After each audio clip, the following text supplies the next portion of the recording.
चलें स्टार्ट करें। चलो जी, अब आप मेरी तरफ देखो, उसको छोड़ दो। अब हमारे पास जो टॉपिक है वो है एनालिसिस ऑफ फाइनेंशियल स्टेटमेंट। ठीक है, जब आप इस कोर्स में आए थे तो आपने सबसे पहले जर्नल एंट्री सीखी थी, जर्नल के रूल, फिर आपने एंट्री पे जर्नल किया, और सॉफ्टवेयर में देखा होगा आपने कि अपने आप को क्या कर रहा है, पोस्टिंग किए जा रहा है टैली, यानी अपने आप ट्रायल बैलेंस, बैलेंस शीट और लेजर अपने आप बनते चले जा रहे हैं। ठीक है, तो एनालिसिस ऑफ फाइनेंशियल स्टेटमेंट में क्या करना है, यहाँ से ऑडिटिंग शुरू हो रही है। तो इस टॉपिक के बाद मैं ऑडिट शुरू कराऊंगा, जो इस पार्ट में नया जुड़ा है। आपके इस कोर्स में ऑडिट पहले नहीं थी, अच्छा, अब वो जोड़ दी गई है। ठीक है, क्योंकि जब हम अकाउंटेंट बनते हैं तो हमें ऑडिट भी पता होनी चाहिए, तो बच्चों ने जैसे बोला कि हमें ऑडिट भी जोड़नी, तो अब इस कोर्स में ऑडिट जुड़ी हुई। तो जैसे एनालिसिस ऑफ फाइनेंशियल स्टेटमेंट क्या है, जैसे आप जब कोई चीज़ें बना रहे होते हो तो आपका ध्यान सिर्फ वहीं होता है कि आपको उसके बियॉन्ड का कुछ नहीं पता होता। जैसे ट्रेडिंग क्या है, बैलेंस शीट क्या है, प्रॉफिट और लॉस, उसके बारे में आपको फर्दर नहीं पता। तो एनालिसिस क्या है कि हमें हर चीज़ पता होनी चाहिए, किसका इम्पैक्ट कहाँ जाएगा, क्योंकि ऑडिटर होता है वो हमेशा गलतियां पकड़ता है, और अकाउंटेंट जो होता है वो फॉर्मेलिटीज पूरी करता है ना। जैसे हम ऑफिस में बैठे होते हैं तो जैसे कोई बिल आता है तो उस बिल को देख के हम एंट्री कर देते हैं, ये रेंट का बिल, ये इलेक्ट्रिसिटी का बिल, ये पेमेंट का बिल, ये सेल्स का बिल, हम बिल के बेस पे एंट्री करते हैं। बाकी इतने बिल होते हैं ऑफिस में कि हम उसको लॉजिकली काम नहीं कर पाते। लॉजिकली करेगा दिमाग इतना जल्दी एंट्री नहीं कर पाएगा। लेकिन जब ऑडिटर होता है तो प्रिंसिपल्स के हिसाब से काम करता है, कौन सा रेवेन्यू होना चाहिए, कौन सा कैपिटल होना चाहिए, कौन सा पर्सनल है, कौन सी, जो मैंने स्टार्टिंग की थ्योरी बताई थी, कौन सा पर्सनल है, कौन सा नॉन पर्सनल है ना। तो वहां पे जो हमें एनालिसिस हम जो सीख रहे हैं उसमें हम ये सीख रहे हैं कि किसका इम्पैक्ट कहाँ जा रहा है। तो जैसे मान लो अभी जो एनालिसिस हम सीख रहे हैं, अभी सोल प्रोप्राइटर का सीख रहे हैं। सोल प्रोप्राइटर बड़ी बड़ी तो कंपनियों का काम होता है, बड़े बड़े ऑफिस में, लेकिन सोल प्रोप्राइटरशिप के काम में हमें क्या होता है कि पहला स्टेप सोल प्रोप्राइटरशिप है। जैसे मान लो कोई सिंगल ओनर है, उसका हमें एनालिसिस सीखना है। तो जैसे मान लो आपने बैलेंस शीट बनाई, तो बैलेंस शीट और पीएनएल में दोनों में बहुत लिंक है। जो चीज पीएनएल में आई है उसका रिफ्लेक्शन बैलेंस शीट में आएगा, और जो बैलेंस शीट में है उसका रिफ्लेक्शन पीएनएल में आएगा। यह हमें पता होना चाहिए। अब जैसे मान लो बैलेंस शीट कोई लूप होल बैलेंस शीट बनाते हैं, मतलब बैलेंस शीट गलत बनाते हैं, फ्रॉडुलेंट बनाते हैं, तो इनकम टैक्स डिपार्टमेंट होता है, उनके पास ऐसे एक्सपर्ट बैठे होते हैं कि वो गलती पकड़ लेते हैं कि ये बैलेंस शीट जो है रातों रात बनाई गई है। इसे पूरी जो बैलेंस शीट है वो आपके पूरे एसेट्स को दिखाती है, लायबिलिटीज को दिखाती है, लेकिन कुछ लोग ऐसे होते हैं जैसे लोन को सैंक्शन कराने के लिए या अपनी इनकम को शो करने के लिए आईटीआर भरते हैं और अपनी बैलेंस शीट एक दिन एक घंटे के अंदर बना लेते हैं, मतलब फिक्टिशियस एसेट्स दिखा के।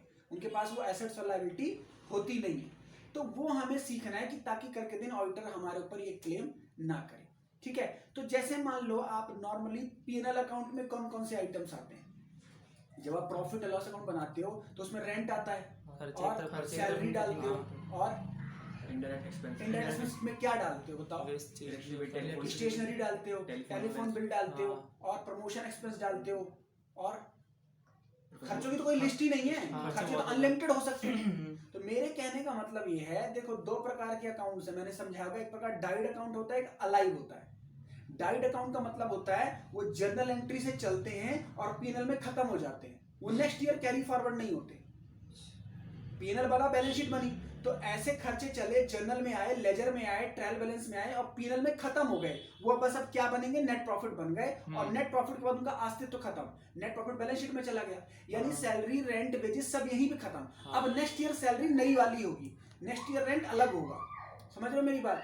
तो हम यहाँ पे गलती क्या देखते हैं, जैसे मान लो प्रीपेड अक्रूड वाले जो खर्चे होते हैं, जैसे प्रीपेड रेंट या आउटस्टैंडिंग कोई खर्चा, आपने इलेक्ट्रिसिटी बिल देना था, दिया नहीं, तो उन चीजों का इफेक्ट बैलेंस शीट में जाएगा, क्योंकि अक्रूड एसेट बनता है और आउटस्टैंडिंग लायबिलिटी बनती है। तो इन चीजों का हमें पता होना चाहिए कौन सी गलती का क्या इंपैक्ट हो सकता है। अगर आपने गलत आउटस्टैंडिंग दिखा दिया तो इसका मतलब आपने लायबिलिटी बढ़ा दी। अगर आपने गलत प्रीपेड बुक कर लिया, आपने एसेट ज्यादा बढ़ा दिए। ठीक है ना। इसी तरीके से डिप्रिसिएशन है। अब डिप्रिसिएशन बैलेंस शीट में एसेट में से माइनस होता है। अब अगर आपने डिप्रिसिएशन ज्यादा लगा दिया, मैं एनालिसिस सिखा रहा हूं, जो हम करते थे उसमें हम प्लस माइनस सीख रहे हैं किसका क्या इंपैक्ट हो रहा है। जो हम डिप्रिसिएशन लगा रहे हैं, अगर डिप्रिसिएशन ज्यादा लग गया तो प्रॉफिट कम हो गया, अगर डिप्रिसिएशन कम लगाया तो प्रॉफिट बढ़ा दिया। इसका मतलब आपका जो रियल सिचुएशन है वो गलत हो गई है। छोटी सी गलती से पूरी बैलेंस शीट खराब हो सकती है। और जो बड़ी बड़ी कंपनियां होती हैं, जो हम जैसे इन्वेस्टर्स हैं या पढ़े लिखे इन्वेस्टर, वो बैलेंस शीट को देख के इन्वेस्ट करते हैं। वो कंपनी के ऑफिस होना जा सकते हैं। जैसे मान लो कंपनी के आईपीओ आते रहते हैं, अब कुछ दिनों बाद मैं आप सबका डीमैट अकाउंट खोलने के लिए प्रोत्साहित करूंगा, मैं अब चाहूंगा कि अब आप लोग डीमैट अकाउंट खुलवाओ, स्टॉक मार्केट में समझो क्या होता है, कोई पैसे नहीं खर्च होने उसमें, जो चीज फ्री उसका बेनिफिट उठाओ, ठीक है ना। स्टॉक मार्केट में हम सुनते हैं सेंसेक्स बढ़ा, निफ्टी घटा, शेयर मार्केट में इसका आईपीओ आया, उसको हम प्रैक्टिकली जुड़े, चाहे भले जुड़ के हमें उससे कोई फायदा ना हो, लेकिन गेन तो नॉलेज तो गेन हो, ठीक है। तो वो हम फर्दर डिस्कशन करेंगे। I will open all of yours demat account free of cost, there is no cost. उसके बाद आपकी मर्जी, ट्रेडिंग करो मत करो, पैसा 100-200 डेली लगाओ, नॉलेज लो, बात खत्म। तो हमने एनालिसिस में जो नॉर्मल इन्वेस्टर है, क्योंकि हर कोई साइंस से पढ़ा है, हर कोई ह्यूमैनिटी से पढ़ा है, लेकिन पैसा तो सबके पास है, तो लेकिन पैसा सब मार्केट में लगाना चाहते हैं, लेकिन उनको बैलेंस शीट का पता नहीं है। जैसे हमें पता है एसेट लायबिलिटी, नॉर्मल पर्सन को नहीं पता ना एसेट क्या, लायबिलिटी क्या, क्या ड्राइंग्स है। उसको समझाने के लिए balance sheet true and fair होनी चाहिए। तो बैलेंस शीट तभी ट्रू एंड फेयर होगी जब एक ऑडिटर का रोल ये होगा कि पूरी बैलेंस शीट सही है, कोई गलत या मिस कम्युनिकेशन उसमें नहीं है। तो वो तभी सही होगी जब हमारा अकाउंटेंट है उसको एनालिसिस का पार्ट पता होगा कि कौन सी गलती का इंपैक्ट क्या हो सकता है। अगर मैं कहता हूं डेप्शन गलती हो गई, डेप्शन, तो डेप्शन गलती के 2 इंपैक्ट है, ज्यादा कर दिया तो प्रॉफिट कम हो गया, कम कर दिया तो प्रॉफिट बढ़ गया। अब प्रॉफिट कम ज्यादा होने से इन्वेस्टर पैसा लगा देगा, डूब जाएगा उसका पैसा, है ना। जैसे हम कह रहे हैं सामने वाला बंदा बहुत स्ट्रांग है, अब सामने वाला बंदा स्ट्रांग है, कुछ ना कुछ के अंदर प्लस माइनस होगा, भाई जिम जाता होगा, भाई अच्छा खाता पीता होगा, कुछ उसने बेनिफिट किए, तो उसको देख के हम उसकी पर्सनैलिटी को मतलब तवज्जो करते हैं। ऐसी बैलेंस शीट जो कंपनी की मार्केट में आती है, न्यूज़पेपर में आती है, या जो ऑनलाइन साइट्स होती है कई सारी, वहां आती है, वो कौन सी बैलेंस शीट आती है, पूरी तरह से प्योरीफाई करी हुई, उसमें कोई गलती नहीं होती, ऑडिटर के साइन वगैरह होते हैं, तब बैलेंस शीट पब्लिकली आती है, यानी उस बैलेंस शीट में कोई कमी नहीं हो, सही है। अब आप उसको देख के पैसा मार्केट में लगा दो। तो हमें यह सीखना है कि छोटी छोटी गलतियों का इंपैक्ट कितना बड़ा हो सकता है। एक तो डेप्शन मैंने समझाया आपको, तो डेप्रिसिएशन एक तो सही कैलकुलेशन करनी है, डेज के हिसाब से करनी है, और ये देखना है कि एकदम करेक्ट है या नहीं, एक इंपैक्ट ये हो गया।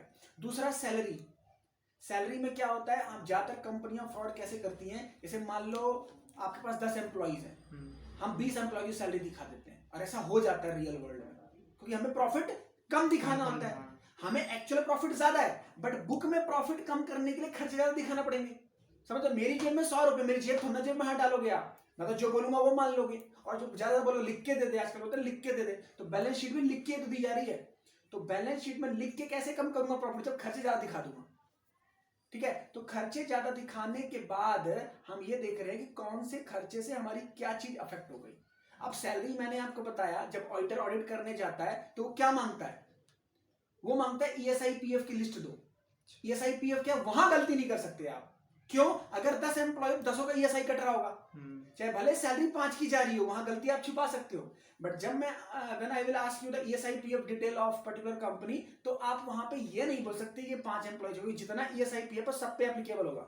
और अगर आप ईएसआई पीएफ का नंबर ले रहे हो, इसका मतलब सैलरी उन्हीं वर्कर की तो दिखा ही रहे होगे, तो इसका मतलब सैलरी में हमारा क्या बनता है, ईएसआई पीएफ का एलिमेंट भी बनता है कि सैलरी कितनों की कट रही है, कितना ईएसआई कितना कट रहा है, किसका पीएफ कब जमा हो रहा है, इसकी हमें डिटेल बनानी, ठीक है। तो एक्सेल, अब जब हमारा एक्सेल शुरू होगा उसमें ईएसआई पीएफ का भी हम करेंगे, सैलरी शीट वगैरह बनाना सीखेंगे, उसमें सीखेंगे कैसे बेसिक सैलरी का कितना ईएसआई कटता है, कितना पीएफ कटता है, क्योंकि कभी कल के दिन हमें शीट बनानी पड़ सकती है, या हमारा कोई ईएसआई पीएफ काट रहा हो तो हमें पता हो कितना हमारा परसेंटेज कहाँ कट रहा है, ठीक है। तो सैलरी में क्या एलिमेंट गलती हो सकती है बताओ, दूसरा सैलरी वर्कर कितने और सैलरी कितनी जा रही है, ठीक है ना, और ईएसआई पीएफ कितना कट रहा है और सैलरी कितने की जा रही है, तो ये गलती हो सकती है। और ESIPF is also liability of the company.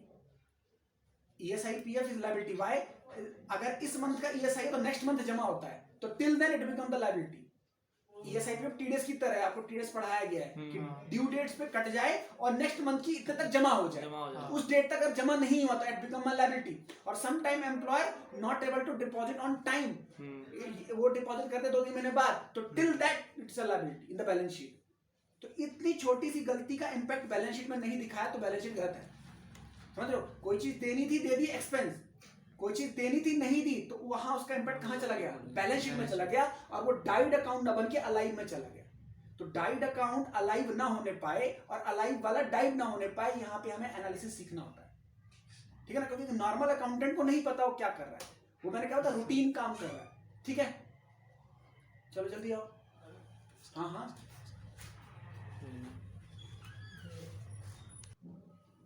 Right. तो हम लोग एनालिसिस फाइनेंशियल स्टेटमेंट कर रहे हैं, तो उसमें मैंने आपको बताया कि बैलेंस शीट और प्रॉफिट लॉस में कितना इंपैक्ट है, राइट। अब देखो, अब मैंने दो चीजें आपको बताई, डेप्रिसिएशन में गलती हो सकती है और एक कहाँ गलती हो सकती है, सैलरी में। और भी ऐसे बहुत सारे आइटम हैं जो पीएनएल बैलेंस शीट में रिफ्लेक्ट हो सकता है। अब देखो आप, दूसरा आइटम होता है इन्वेस्टमेंट। नॉर्मली हर आदमी इन्वेस्टमेंट करता है। इन्वेस्टमेंट कहाँ कहाँ करते हैं हम? इन्वेस्टमेंट कहाँ करते हैं हम जमीन खरीदते हैं, ज्वेलरी खरीदते हैं, शेयर मार्केट में पैसा लगाते हैं, किसी को लोन देते हैं, वो भी इन्वेस्टमेंट है। Investment means anything where we give the money and accept more payments, है ना, वही इन्वेस्टमेंट है मेरी। मैं 1 रुपए देके 2 रुपए लेता हूं, वो मेरी इन्वेस्टमेंट है। इन्वेस्टमेंट का लिंक पीएनएल से कैसे? What ever return you will be getting from that investment is your income. जहां पैसा लगा रहे हो, जो इनकम मिल रही है दैट इज इनकम, जो रिटर्न मिल रही है इनकम। इनकम कहाँ आएगी? पीएनएल में। और अगर वो इनकम गलत रिकॉर्ड कर दी तो प्रॉफिट कम ज्यादा हो जाएगा। और अगर कोई इनकम मिलनी थी मिली नहीं तो भी उसको दिखाना है अक्रूवल प्रिंसिपल के हिसाब से। Income which is due but not receive, वो भी आपको दिखाना है। तो ये हमें देखना है कि छोटी गलतियों से कितना बड़ा इंपैक्ट हो सकता है। अब नॉर्मली आपको ऑफिस में याद रखना, मुझे आप याद करोगे कि हाँ मैंने बताया, एफडी का बहुत बड़ा ट्रांजेक्शन होता है। जब आप किसी सोल प्रोप्राइटरशिप की पहले दिन जब आप ऑफिस में जाओगे, आपसे बैंक की स्टेटमेंट चढ़ाई जाती है। पहला स्टेप होता है अकाउंटेंट का, जब फ्रेशर जाता है उसे बैंक की स्टेटमेंट देते हैं और बोलते हैं पहले इसको चढ़ा दो टैली पे। चढ़ाने के बाद सबको, आपको पता नहीं हो क्या हो रहा है, आपको जितना पता पैसा आ रहा है जा रहा है, लेकिन आपको क्या पता कहां से आ रहा है कहां से जा रहा है। स्टेटमेंट में लिखा थोड़ा ना होता है, शॉर्टकट लिखे होते हैं, लेकिन कुछ ये समझ आ जाती है, जैसे interest, dividend, bank charge, ATM charge, वो समझ आ जाएगा, आप उसको खर्चों में चढ़ा दोगे। तो पहला स्टेप हम जब करते हैं बैंक स्टेटमेंट चढ़ाते हैं तो उसमें हम यही देखते हैं कि कौन सी एंट्री हमें रिसिप्ट में, कौन सी पेमेंट में। फिर जो हमें एंट्री पता नहीं होती उसको हमारा एम्प्लॉयर बोलता है कि इसको सस्पेंस में डाल दो, अभी फिलहाल कहां डाल दो, सस्पेंस में। फिर तुम्हारा बॉस है, तुम्हारा जो क्लाइंट है तुम्हारे बगल में बैठेगा, वो बताएगा अच्छे 25,000। आप बोलोगे सर ये 25,000 ना पेमेंट हुई है, मैंने पेमेंट चढ़ा दी, बट किसको पेमेंट हुई ये नहीं पता, ये क्लियर कर दो। तो बताएगा ये किसको गई है, सप्लायर को गई है, या किसी कहीं इन्वेस्ट किया है, या किसी बैंक से निकाल के डाला है। इस तरीके से हम कॉन्ट्रा सेट करेंगे। तो वहां पे भी हर एक आइटम को अगर हमने गलत ट्रीट कर दिया तो उसका इंपैक्ट बदल जाएगा। जैसे कोई था खर्चा, हमने उसको इन्वेस्टमेंट दिखा दिया, या कोई था इन्वेस्टमेंट, हमने नॉर्मल खर्चा दिखा दिया। तो जो आइटम बैलेंस शीट में जाने थे वो कहां चले गए? पीएनएल में। और पीएनएल में जाने का मतलब आपने किससे खेल लिया? प्रॉफिट एंड लॉस से खेल लिया। और जो बैलेंस शीट में जाना था पीएनएल में ले लिया, वो भी गड़बड़ हो गई। ठीक है, तो एनालिसिस में हम ये देख रहे हैं कि इसका लॉन्ग टर्म इंपैक्ट क्या होगा, इसका लॉन्ग टर्म इंपैक्ट क्या होगा। प्री, ड्यूरिंग, पोस्ट, 3 अकाउंटिंग हम कर रहे हैं, सीख रहे हैं। Pre, during, post.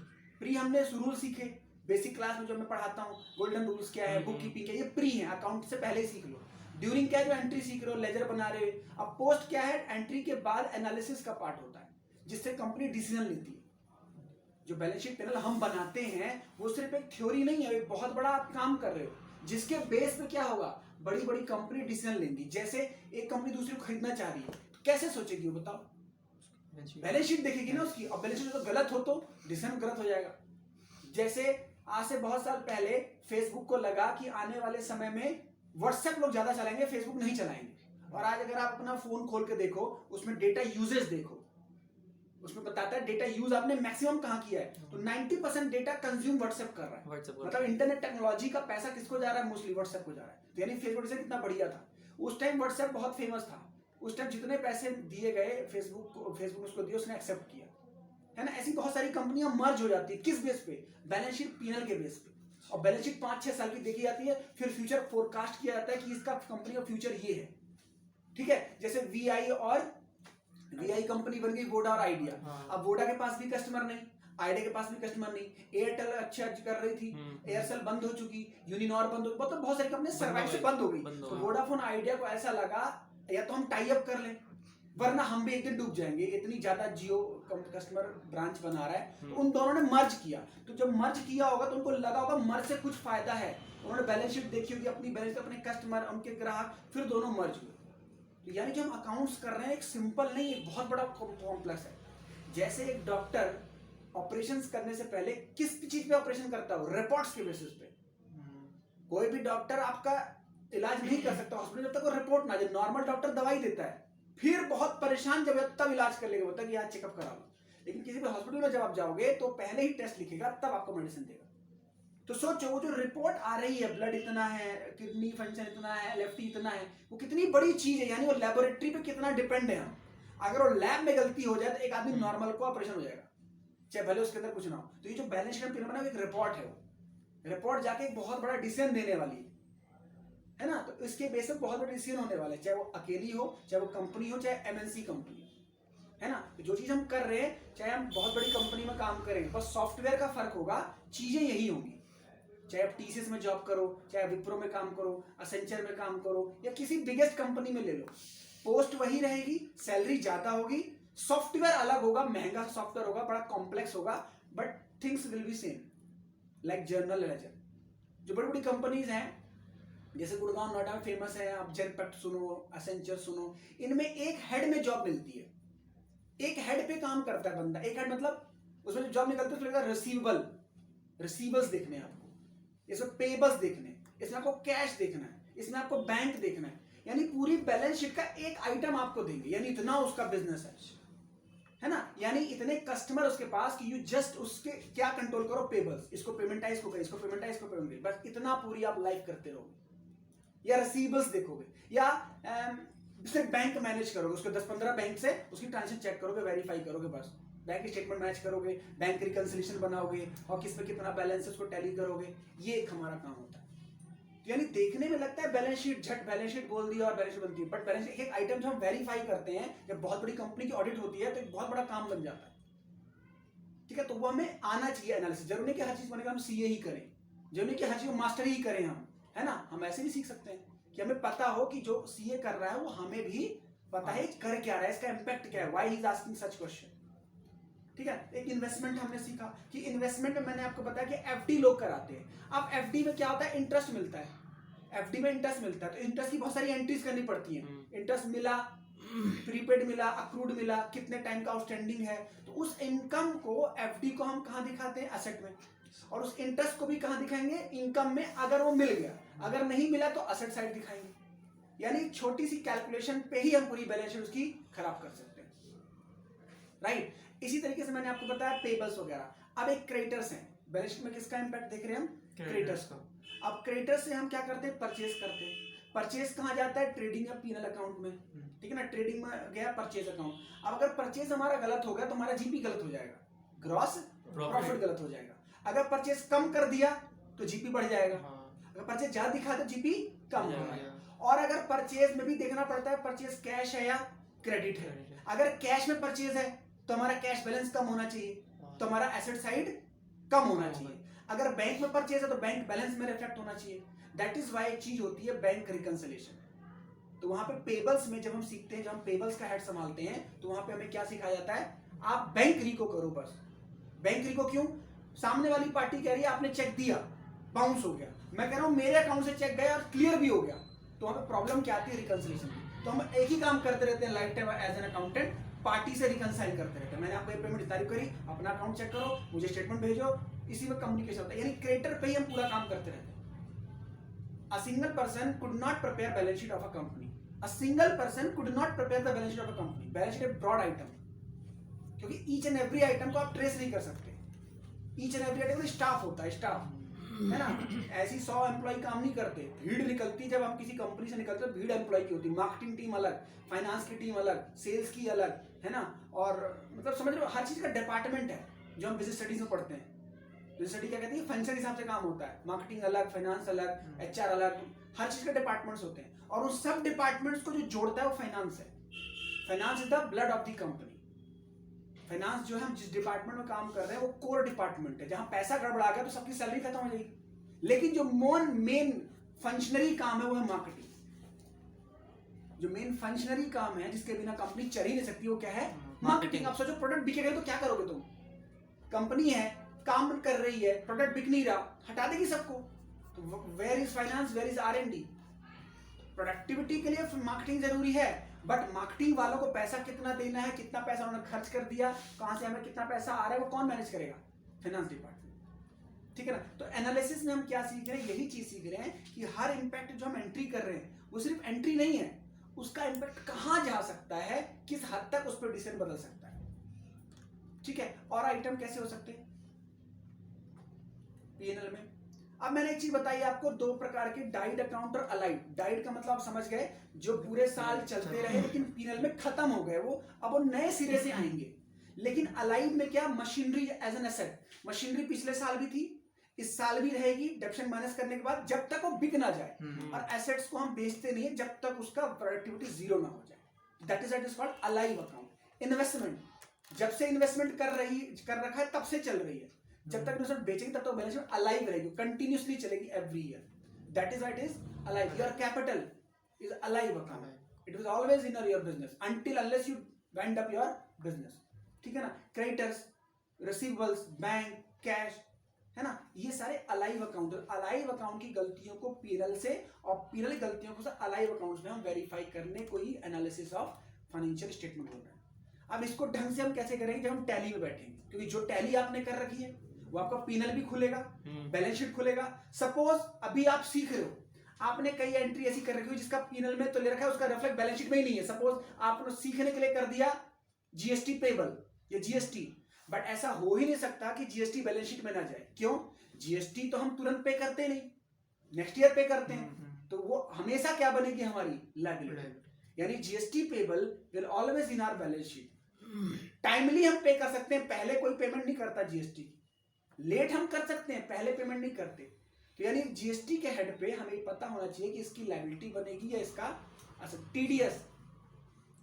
जब आप काम करोगे तो आपको टीडीएस ही दे देंगे, बस आप टीडीएस संभालो। बस इतने एम्प्लॉय हैं कंपनी के पास कि आप उसका टीडीएस ही काटते रहो बस हर महीने और जमा कराते रहो, यही आपका काम है ना। तो टीडीएस में हमें पता होना चाहिए टीडीएस रिसीवेबल है, टीडीएस पेबल है, किस हेड का कौन सा टीडीएस है, कौन से रेट का काटना है। गलत रेट से काट दिया तो गवर्नमेंट से लेना है, गवर्नमेंट को देना है ना। मान लो काटना था 5%, आपने काट दिया 10%, आपने ज्यादा जमा करा दिया। You suppose payments from government less कर दिया, 5% काटना, सॉरी 10% काटना था, 5% ही जमा कराया, गलत सेक्शन लगा दिया, तो it is also responsibility of TDS department. ये एनालिसिस वाला पार्ट है, किसका इंपैक्ट कहां तक जा सकता है। हम अपनी चीजों से, रिस्पॉन्सिबिलिटी से भाग नहीं सकते। There are 3 things, responsibility, accountability and authority. जब आप बिजनेस में काम करते हो, कोई भी नौकरी करते हो, 3 चीजें होती हैं, authority, responsibility, accountability. Authority change हो सकती है। मैंने 10 दिन के लिए बोला कि करण तुम मेरी जगह पढ़ा लेना, दिस इज कॉल्ड क्या बोलते थे बीएसटी में, डेलीगेशन, है ना। मैंने करण को बोला कि मेरी जगह आप 10 दिन मेरा काम कर लेना, this is what, delegation. Delegation मैंने इनको ऑथराइज कर दिया, अब इनके पास सेम पावर है जो मेरी थी, this is what, authority. But authority के साथ ऑटोमेटिकली 2 चीजें चली जाती है, रिस्पॉन्सिबिलिटी एंड अकाउंटेबिलिटी। अब अगर इस सेंटर में कोई खराबी नजर आई, सफाई नहीं, तो किसको बोलूंगा, इनको बोलूंगा। लेकिन लॉ ऑफ बिजनेस कहता है accountability can not be delegated. इसके लिए जवाब दे तो मैं ही हूं ना एक्चुअल में, क्योंकि मैं इसके लिए ओरिजिनल पर्सन तो मैं ही हूं। तो मेरे ऊपर जो होगा, जिसने मुझे सेंटर की दी होगी, वो मुझसे ही पूछेगा, वो करण से नहीं पूछेगा। और ये बोले करण को, चलो करण की सैलरी काटेंगे। Accountability can not be delegated. तो यही बैलेंस शीट में हम सीख रहे हैं। अगर हमने कोई चीज बनाई और गलती हो गई, तो आप ये नहीं कह सकते कि ये डिपार्टमेंट उसका था, तो हमेशा हेड को पकड़ा जाता है। इसीलिए बड़ी कंपनियों में बड़े पद से लोग डरते हैं। नॉर्मली हम क्या सोचते हैं कि सर मेरी सैलरी बढ़ा दो, तो एम्प्लॉयर कहता है चल ठीक है, तेरे को ये काम भी करना पड़ेगा, तो हमें लगता है हाँ कुछ भी काम करा लो। बट प्रैक्टिकली ऐसा नहीं होता। जब आपको कोई पद मिलता है तो रिस्पॉन्सिबिलिटी बढ़ जाती है। अब जैसे मान लो गूगल कंपनी है, अब गूगल अपना सुंदर पिचाई चला रहा है, अगर सुंदर पिचाई के सामने कोई और कंपनी उसके आगे बढ़ जाए, तो कंपनी, मीडिया किससे पूछे, गूगल से पूछेगी। यानी आपके पास अथॉरिटी, रिस्पॉन्सिबिलिटी, अकाउंटेबिलिटी तीनों है। फाइनेंस मिनिस्टर है, मान लो किसी का, सीतारमण है, कोविड के टाइम पे फंड वगैरह एलोकेट कर रही है, जो भी कर रही है, किसानों के खाते में डाल रही है ना। लेकिन उस टाइम में अगर किसान आत्महत्या कर ले, कोविड के टाइम पे लोगों के पास खाने को ना मिले, तो ही विल बी रिस्पॉन्सिबल, क्योंकि उनके पास डिपार्टमेंट कौन सा दिया है, फाइनेंस मिनिस्ट्री। लेकिन उसके बाद भी लोग किसको सुनाएंगे, पीएम को। ऐसा ही होता है ना। जैसे दिल्ली में कुछ गड़बड़ हो जाए तो हम विधायक को नहीं सुनाते, हम बोलते हैं केजरीवाल ऐसा है, केजरीवाल ऐसा है। That is authority, that is accountability. Accountability आपकी है। और ऐसी नेशन के कोई बात आएगी तो भाई मोदी जी ने कहा, मोदी जी ने ऐसे। Accountability can not be delegated. वही यहाँ पे फाइनेंस डिपार्टमेंट में, ठीक है। तो ये है एनालिसिस का पार्ट। अब हम अपने सिस्टम पे बैठते हैं और वहां पे थोड़ा सा देखते हैं किस तरीके से हम लोग करते हैं। ठीक है, चलो देखो अब यहाँ पे ये हमारे पास टैली की बैलेंस शीट आ गई। अब मुझे देखना है कि कौन से अकाउंट का कहाँ रिफ्लेक्शन जा रहा है। सबसे पहले मैंने क्या खोला, पहले मैंने पीएनएल खोला। अब पीएनएल में मैंने क्या कर दिया, इसको डिटेल से ले लिया, सॉरी डेट हो गया, ऑल टाइम फंड, ठीक है, ये डिटेल हो गई। अब मुझे हर चीज का एनालिसिस करना है। देखो यहाँ पे एनालिसिस, सबसे पहले सेल अकाउंट खोलोगे तो सेल में क्या एनालिसिस हो सकता है कि जब प्रैक्टिकली हम काम करते हैं तो सेल में कई प्रकार के जीएसटी के रेट्स हैं। तो सर ने सिखाया होगा, नहीं सिखाया तो आप समझ लो कि जितने अकाउंट खुलेंगे वो रेट के हिसाब से खुलते हैं। यानी सेल एक नहीं होती, सेल में खुलते हैं अंडर सेल 5%, सेल 10%, सेल 20%। क्यों? क्योंकि जीएसटी उसके अकॉर्डिंग जमा होता है। तो एक गलती ये ना हो जाए कि जब हम सेल के बिल चढ़ा रहे हैं तो सब सेल में जा रहे हैं, एग्जेम्प्टेड सेल अलग, 5% वाली सेल अलग है ना, और 30% वाली सेल अलग, सबके रेट के हिसाब से एंट्री होगी और उसी के हिसाब से इनपुट आउटपुट बनेगा। पहली तो ये। उसके बाद क्लोजिंग स्टॉक पे यहाँ पे होता है। क्लोजिंग स्टॉक में दो प्रकार के होता है। एक तो आप कोई मेथड लगाओ जो हम सीखते हैं लीफो फीफो, उसको फॉलो करो, या फिर क्लोजिंग स्टॉक में कभी कभी क्लोजिंग स्टॉक को गिनती करके लिख सकते हो अगर पॉसिबल है तो। लेकिन क्लोजिंग स्टॉक को गिनती करके लिखना पॉसिबल सबके नहीं है। अब स्टेशनरी की शॉप है, कैसे गिन लो कितने कॉपी कितने में चले, तो हम फिर अजम्पशन बेसिस पे एक अप्लाई करते हैं, क्या, कॉस्ट और market price which ever is lower.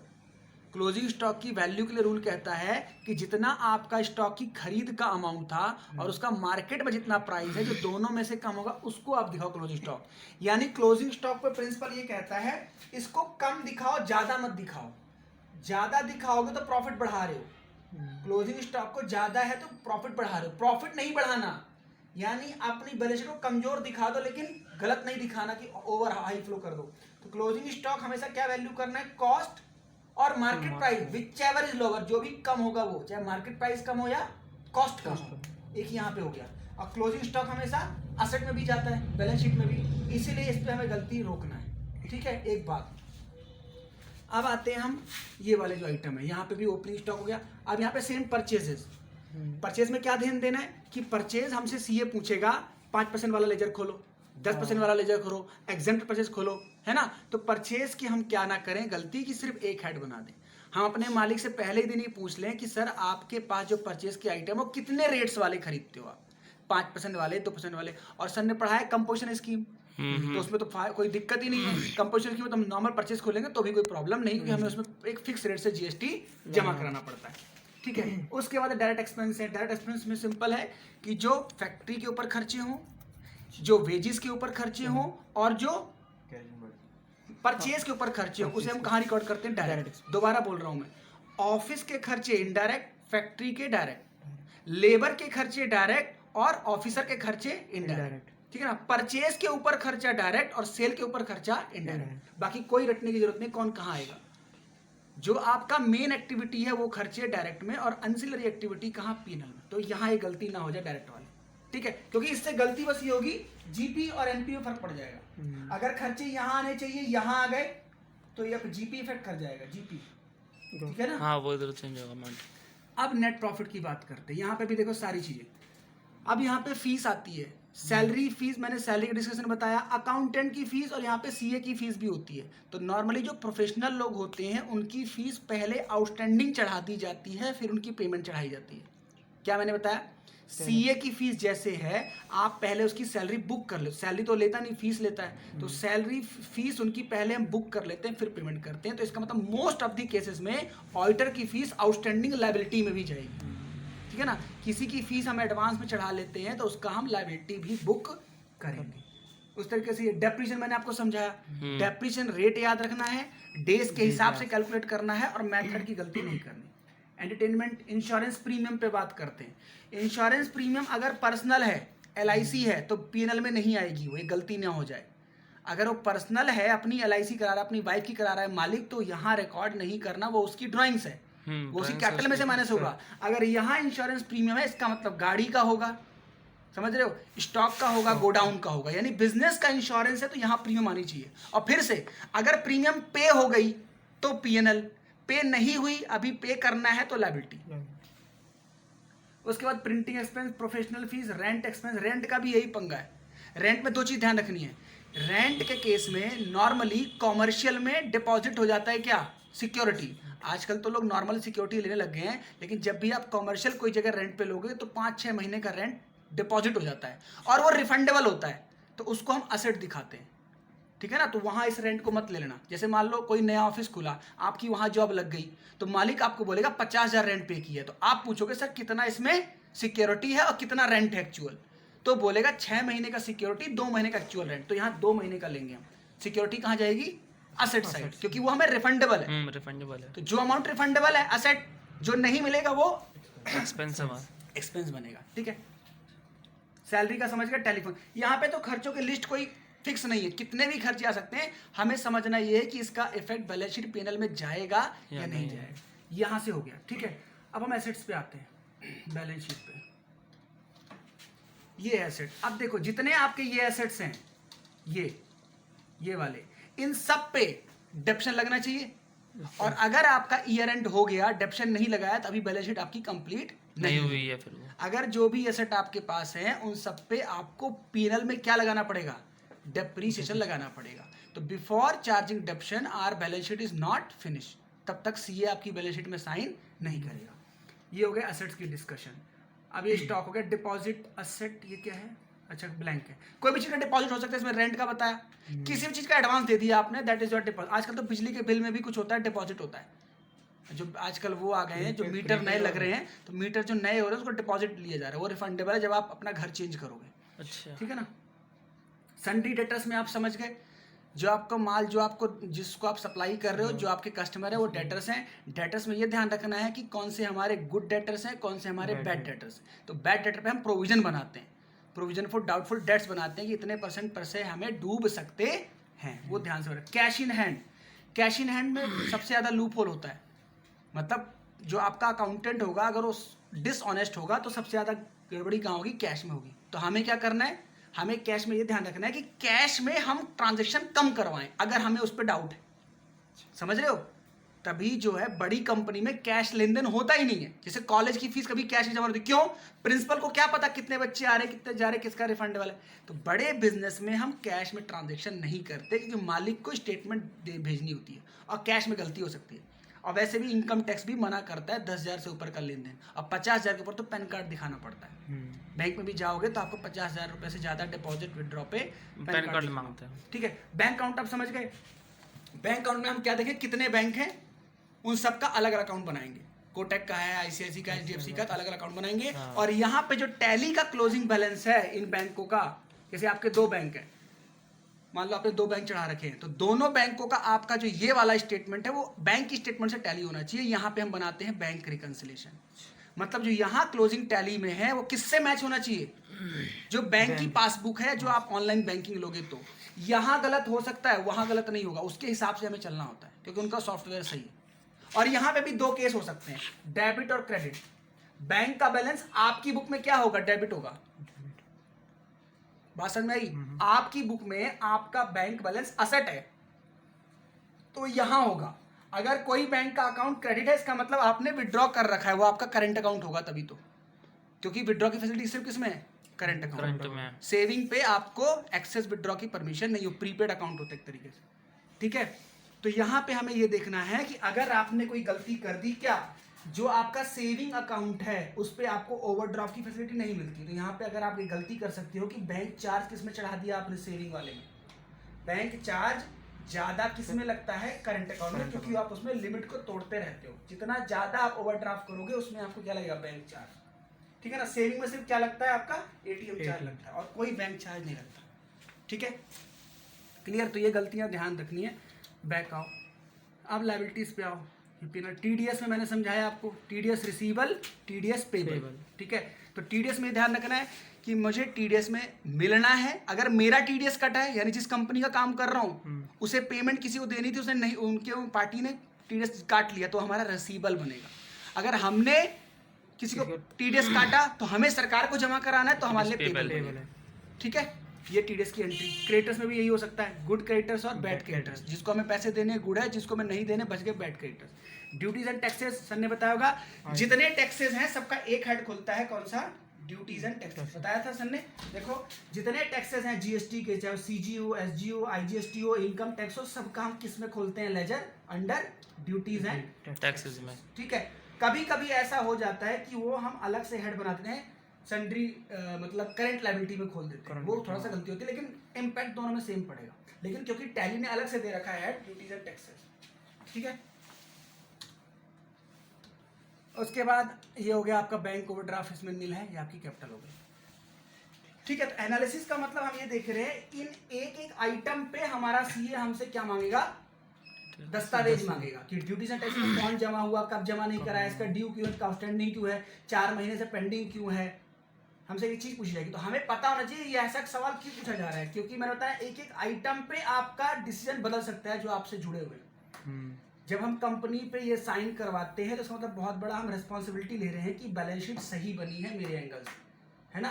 तो सीए जब आपकी बैलेंस शीट साइन करेगा तो सब आइटम पूछ करेगा, कोई गलत ना हो, ठीक है। जैसे कि मैंने आपको बताया डॉक्टर जो है रिपोर्ट के बेसिस पे इलाज करता है, इस तरीके से ये भी एक रिपोर्ट हम बना रहे हैं। चाहे कोई बिजनेस छोटा हो या बड़ा हो, रिपोर्ट छोटी बड़ी नहीं होती, ठीक है। तो this is all about your analysis of financial statement. अब आप इस पे जितना एनालिसिस कर सकते हो, मतलब करने को क्या कर सकते हो, जैसे अब देखो जैसे मैं इसकी ऑडिट कर रहा हूँ, मैंने कहा था इसके ऑडिट शुरू होगा इसके बाद जस्ट, अब मैं ऑडिट कर रहा हूँ आपकी, भाई फर्नीचर फिट डेप्शन कहाँ है सर, अभी चढ़ाना है, ठीक है चढ़ाओ इसको। मतलब जब मैं ऑडिट करने आऊँगा तो आपकी कमियाँ बताऊँगा, आप बोलो सर सारा काम हो गया, काम कुछ भी नहीं हो, मैं आपको बताऊँगा कार्बन डेप्शन लगा दिया, नहीं लगाया, ठीक है। और अभी तो इतनी सारी चीज़ें होती है जो ऑडिटर पूछता है कि फर्नीचर एंड फिक्चर में क्या है, कुर्सियाँ हैं, टेबल है, मेज है, क्योंकि मैंने बताया ना ओवर वैल्यूएशन नहीं होना चाहिए, अंडर वैल्यूएशन नहीं होना चाहिए, क्योंकि ओवर वैल्यूएशन मतलब होता है बैलेंस शीट में कुछ ना कुछ लूप होल है, गलती कर रहे हो आप विंडो ड्रेसिंग कर रहे हो। एक एक आइटम ऑडिटर पूछेगा आपसे, कुर्सियां हैं, चेयर है, कितनी है, 10 है, 12 है, एडिशन कितना हुआ, डिलीशन कितना हुआ, इस साल कितनी नई ली, कितनी बेच दी, ठीक है ना, पिछला बैलेंस इतना था, इतना कैसे हो गया, ठीक है ना। क्योंकि मुझे रिपोर्ट किसको देनी, शेयर होल्डर्स को। कार में फिर हम पूछेंगे, क्या पूछेंगे, कार पर्सनल यूज के लिए, ऑफिस यूज के लिए डेप्शन लगाया नहीं लगाया, ये क्वेश्चन पूछेंगे। कार पर्सनल है तो वो ड्राइंग्स बन के चलाएगा, बिजनेस मत दिखाओ, ठीक है। तो ये ऑडिटर, ये तो ऑडिटिंग का पार्ट हो रहा है। लैंड एंड बिल्डिंग में हम पूछेंगे लैंड कहाँ ली, उसके स्टैम्प पेपर ड्यूटी वैल्यूएशन के कहाँ हैं, जो आजकल बनते हैं सारे कागजात बनते हैं, ठीक है ना, तो वो हम पूछेंगे। और लैंड में डेप्शन नहीं लगता मोस्टली, ठीक है।